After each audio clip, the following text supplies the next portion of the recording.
يا طلب سفلات خالقني جبا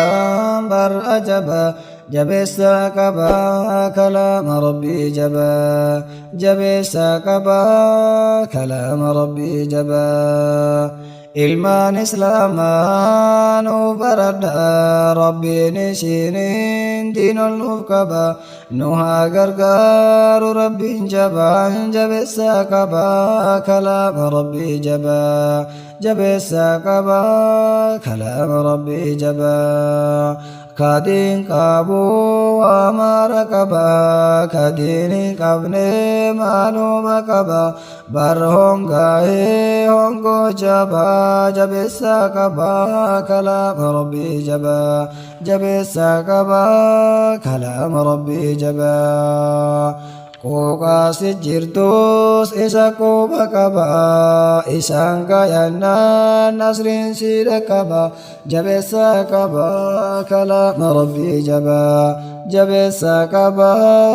kalaama rabbii jabaa namni martuu waa yaadu qaba baracduwiin faandiin balleessuuf hirriba dhaban jabeessaa qaba kalaama rabbii jabaa jabeessaa qaba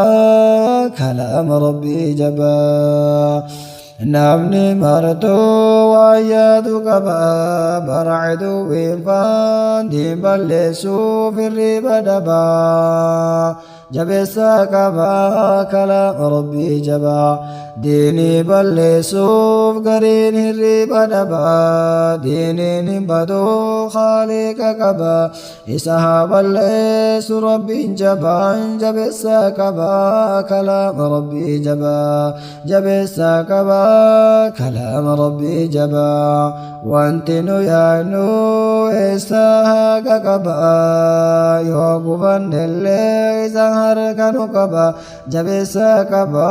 kalaama ربي جبا جبسا كبا كلام ربي جبا ديني بردو جنكا يدو كبا نام أبسي خالق لبر إسا الكبا جبسا كبا كلام ربي جبا جبسا كبا كلام ربي جبا ديني بردو وايدو كبا ميكا وانياتو دبي براغ كبا أكاسيتي بارتان علماء ججبا جبسا كبا كلام ربي جبا جبسا كبا كلام ربي جبا namni diinbaratu gabbahe khaliqa qaba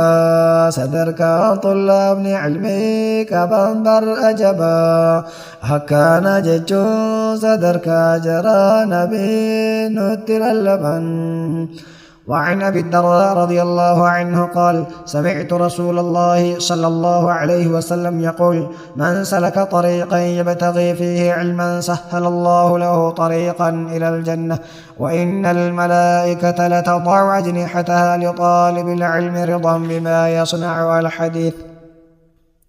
sadarkaa akkanaa si malee eenyu qabaa yaa talabaa jabeessaa qabaa kalaama rabbii jabaa isin haa gargaaru rabbiin jabaa jabeessaa qabaa kalaama rabbii jabaa isintu bakka nuuf bu'aa gaafa du'aan asirraa galaan culamaa'iin jajjabaan jabeessaa qabaa kalaama rabbii jabaa jabeessaa qabaa kalaama rabbii jabaa malakaan rabbii bilaashatti yoom kooluu isaa gadi siif qabaa diinii baratuun eessa rakkoo dhabaa jabeessaa qabaa kalaama rabbii jabaa jabeessaa qabaa kalaama rabbii jabaan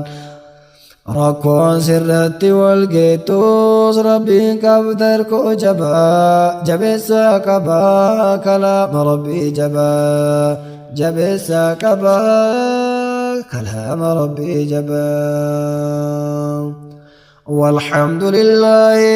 على انتهائي كما حمدت الله في ابتدائي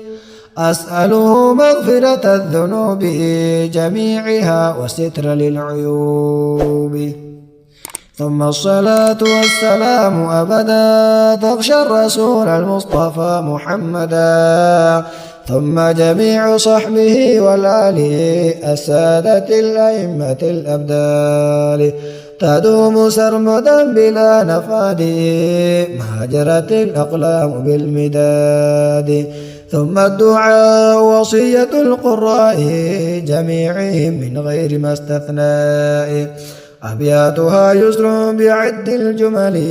تاريخ